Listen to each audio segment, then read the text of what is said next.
So today I wanted to start out a discussion about resilience with the word agency. Agency, and this is a quote that comes from the book The Body Keeps the Score by Bessel van der Kolk.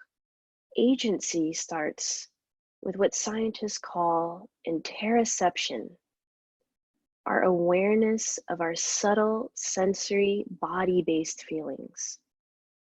The greater that awareness, the greater our potential to control our lives. Knowing what we feel is the first step to knowing why we feel that way. If we are aware of the constant changes in our inner and outer environment, we can mobilize to manage them. Now, the reason why I wanted to bring this quote to our discussion today is because there's been a lot of discussion lately about how out of control we are with our external environment and the powerlessness that that can bring, and even feelings of helplessness, especially in these times of the pandemic. And so something that I find really powerful about the practice of mindfulness is that mindfulness can really allow us the ability to harness this power of interoception. In other words, sometimes when we're kind of going through the motions of life, we can start to kind of lose touch with what exactly is going on inside of my body right now. And that's when we can start to kind of move into a place of reactivity rather than being able to engage with, okay, I'm going to take a pause in this moment. And I'm going to really bring my compassionate awareness to what is happening inside of my body. What are the sensations? What are the feelings? What is arising? And that capacity to be with can really allow ourselves to cultivate a relationship with this internal felt state of being, where we can begin to say to ourselves, you know what? What is happening inside of my body is actually an incredibly intelligent response from my nervous system. And I'm going to take a moment to honor that and to pause with that and to see the journey that it takes me on.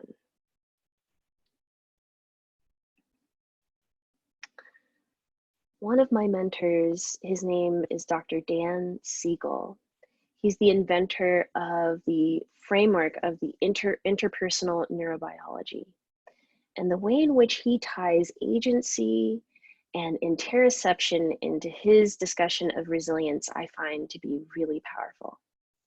So one of the things that he says about resilience is that the brain creates its own sense of predictability so that I can feel safe.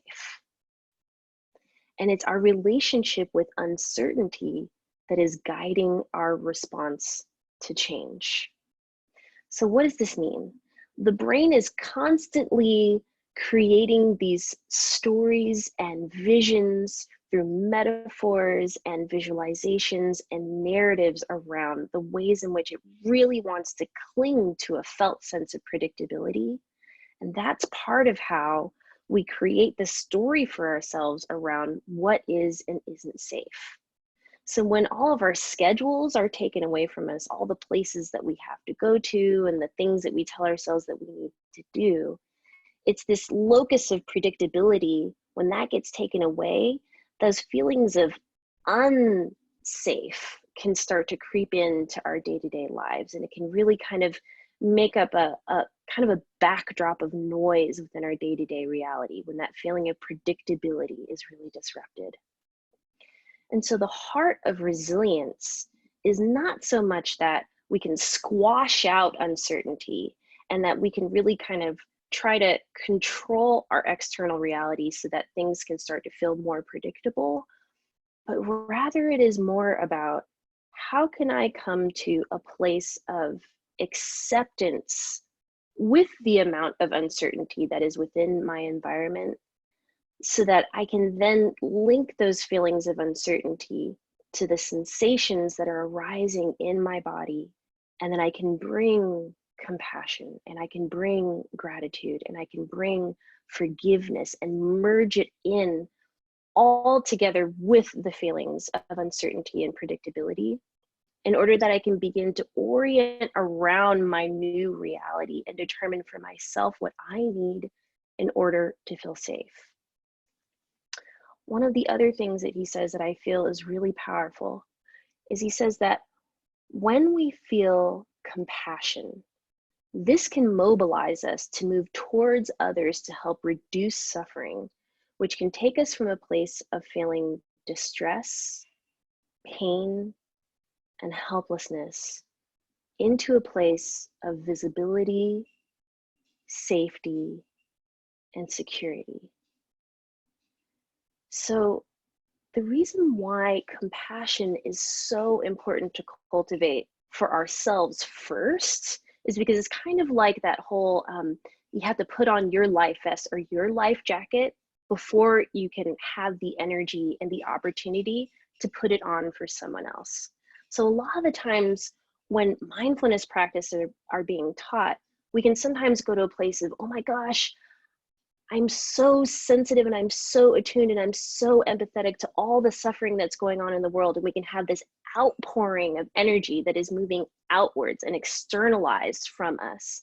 And it's very important that we take the time to actually bring our compassion practice in towards ourselves so that we know when we're starting to feel compassion fatigue and when we need to really like slow down and stop all of these tendencies that we have to want to pour compassion out to the world before we're bringing it back in order to rejuvenate ourselves, right? So there are 4 different acronyms that Dan likes to use in order to discuss what he means by the essence of resilience. The first acronym, which is actually just 4 S's, is the 4 S's of attachment. This coming from attachment theory and his work with children. The essence of resilience is being able to notice when both our external environment as well as our internal environment is lending itself to our ability to feel safe, seen, soothed, and secure. And one of the things that I've been finding to be so powerful about this pandemic situation is that it's actually been helping me to identify, well, what kinds of relationships do I have in my life where I feel safe, seen, soothed, and secure? Because any of those relationship spaces, whether these are relationships in your work or relationships with family or relationships with colleagues, any places and spaces where you aren't getting this nourishment of feeling safe, seen, soothed, and secure, during these times, it might open up a place in a space where you want to reevaluate those relationships and how it is that they might be either detracting from your ability to feel this in your internal environment, or if they're actually lending to your ability to have this place of soothing attachment with yourself. Within the context of the mindfulness practice, we're going to be using another acronym he has, it's SIFT. We're going to be guiding ourselves through the use of sensations, images, feelings, and thoughts that we associate with resilience. All of those words that we brought together at the very beginning of our practice that bring resilience to mind. Sensations, images, feelings, and thoughts about what resilience means to us, and actively bringing those into our mindfulness practice can be a really powerful way of beginning to embody resilience for ourselves. And then very lastly, he has this acronym COAL, bringing the energy of curiosity, openness, acceptance, and love in whatever moment possible, right? Is really going to facilitate our ability to feel safe, seen, soothed, and secure in any given moment of daily life. So one example that I have for you is sometimes, we'll just be doing little mundane things like folding laundry or doing the dishes or going for a walk in my neighborhood. And I'll really try in that moment to bring an attitude of curiosity, openness, acceptance, and love to these teeny, seemingly little mundane moments throughout my day. And then I can ask myself, when I bring curiosity, when I bring openness, when I bring acceptance and love to this simple thing that I'm doing, does the felt experience of being safe, seen, soothed, and secure arise within my heart and mind? And even if it's just within that moment that you're feeling this, and then a second later, somebody comes bursting into the room and totally disturbs that feeling that you've generated for yourself, just knowing that you were even able to bring even just a moment, I'm talking one moment at a time, of these 4 S's that we just talked about earlier, is going to be so important to knowing, okay, well, maybe I had 100 moments of not feeling resilient, but I did have that one moment of feeling resilient today. And that is how you know that you are truly cultivating deep wisdom inside of the heart. I see some of you guys laughing right now. I don't know if you have like a million moments of somebody busting into the room and disturbing that feeling of resilience for you. I know I have that all day, every day. But one of the things that I really want to emphasize in this talk with you all today is that I think that there is this really deeply held misconception that having well-being and resilience means that you are in this like totally zened out place at all times. No, that's not what it means. Absolutely not. I think that the heart of having well-being and resilience means that we're able to have these moments of like shake up and quake up and of just like messiness and falling apart, but then using the tools that we practice through mindfulness, we're able to slowly bring ourselves back into these teeny tiny moments of resilience that can stitch themselves together throughout the fabric of our lives and really hold us in a feeling of being okay. So I want to take a look at the time right now because I want to make sure that we get to our practice. The last thing I want to talk about is our vagus nerve or our soul nerve. How many of you guys are familiar with the vagus nerve? And get like a show of hands if anybody has ever heard of this. The vagus nerve or the soul nerve runs from the heart into the brain stem. And so I love this quote about it. It says, your soul nerve, and this comes from the book My Grandmother's Hands, your soul nerve, which is what gets activated when we're in our mindfulness practice, is vital to your health and well-being. When we're in our mindfulness practice, it is regulating our breathing, our heart rate, and our blood pressure.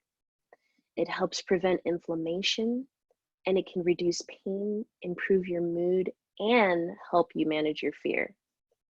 So check this out. When your body is feeling relaxed, open, settled, and in sync with other bodies, that's your soul nerve functioning. When it feels energized, vibrant, and full of life, that's also your soul nerve. When it feels tight, constricted, and self-protective, that's your soul nerve too. That's the body's innate somatic intelligence constantly communicating with you.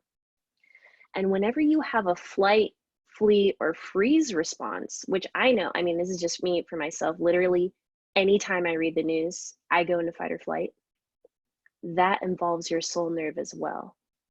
Another purpose is precisely the opposite, to receive and spread the message of it's okay, you're safe right now, and you can relax.